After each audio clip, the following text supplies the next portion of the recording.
இன்றைக்கி நிறைய பேர் எப்போ உங்களுக்குள்ள செல்ஃப் ரைச்சியஸ்னஸ் வருதோ அங்கேயே ஆண்டவருடைய ரைச்சியஸ்னஸை நீங்கள் இழக்கிறீங்கன்னு அர்த்தம்.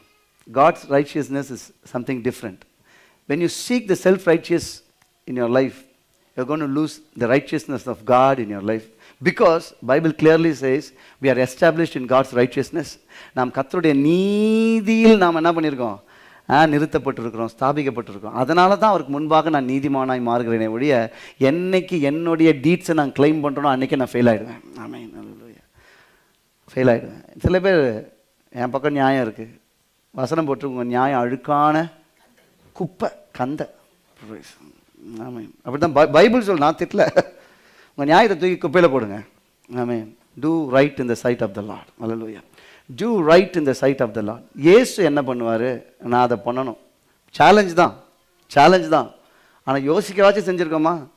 நான் பண்ணுறது கரெக்டுங்க, என் பக்கம் ரைட் இருக்குங்க அப்படின்னு பல பிளண்டர்ஸை வச்சுட்ருக்கோம். நான் சொல்கிறேன், யோசித்து பார்த்துட்டு என் பக்கம் ரைட்டுங்க. You have blinders. இயேசு கிறிஸ்து வந்து விளக்குனா நீங்களாம் மூஞ்சியை வச்சுக்கவே முடியாது. இவ்வளோ பெரிய தப்பு இருக்குதா மேலேன்னு உன் மனசில் நீ நியாயம்னு நினச்சிட்டு இருக்க. ஆனால் ஆண்டவர் சொன்னால் தான் தெரியும், அப்பா நியாயம் இல்லை, அழுக்கு வச்சிருக்கிறேனே அப்படின்னு சொல்லி. டூ ரைட் இந்த எசேக்கியா கர்த்தரின் பார்வைக்கு செம்மையானதை செய்தான்.